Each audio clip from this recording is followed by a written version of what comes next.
Friends, welcome to my channel. ఈరోజు నేను చేపల ఫ్రై చేస్తున్నాను. దానికి నేను సన్నగా కట్ చేయించుకున్నాను చేపలు.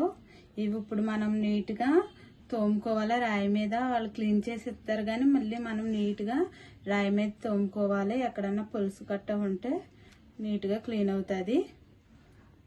ఇప్పుడు మనం నీట్గా తోముకున్న తర్వాత సాల్ట్, పసుపు వేసి కడుక్కోవాలి. ఇలా నీట్గా కడుక్కున్న తర్వాత మనం ఇప్పుడు చేప ముక్కలకి మసాలా కలుపుకుందాము. ప్లేట్ తీసుకొని 1 స్పూన్ సాల్ట్, 2 స్పూన్లు కారం,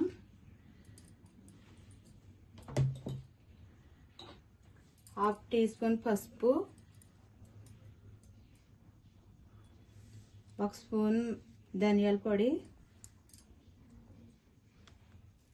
1 స్పూను మిరియాల పొడి,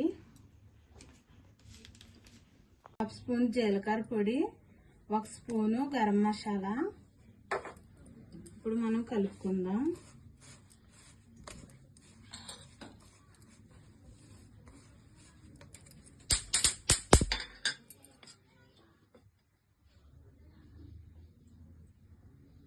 ఒక స్పూన్ ఆయిల్ వేసి కలుపుకుందాం. మసాలా ఇలా కలుపుకున్న తర్వాత 1 స్పూన్ అల్లము వెల్లుల్లి పేస్ట్ కూడా వేసుకోవాలి. కొంచెం కరివేపాకు కూడా వేసుకుని ఇది కూడా కలుపుకోవాలి. మసాలా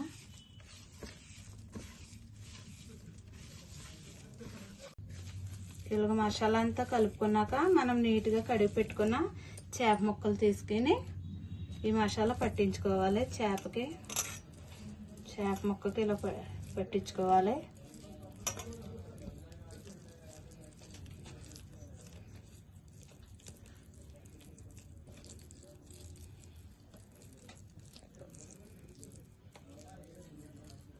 చేప ముక్కకి మసాలా ఇలా పట్టించుకొని పక్కన పెట్టుకుందాం.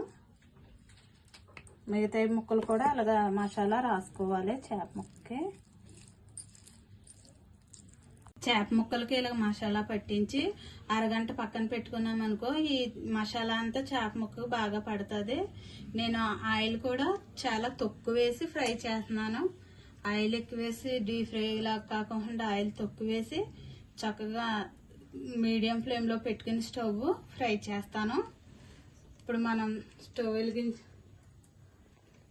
వెలిగించుకొని కడాయి పెట్టుకొని 2 స్పూన్ల ఆయిల్ వేసుకుందాము.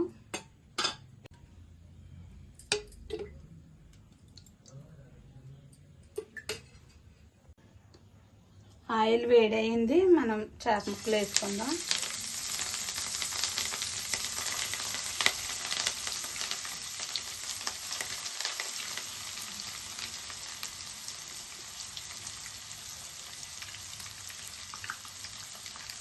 మనం చేప ముక్కలు ఇలాగ ఆయిల్లో వేసాక అసలు కదపకూడదు.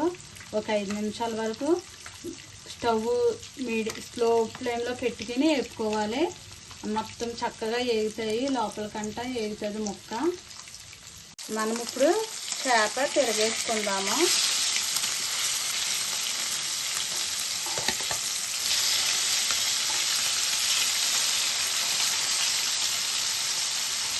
ఇలా వేపుకోవాలి.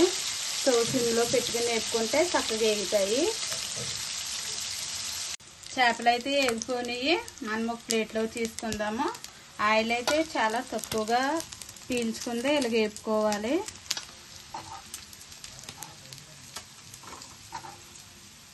ఆయిల్లో మనం ఇంకో స్పూన్ ఆయిల్ వేసుకుని మిగతా ముక్కలు కూడా వేపుకుందాము.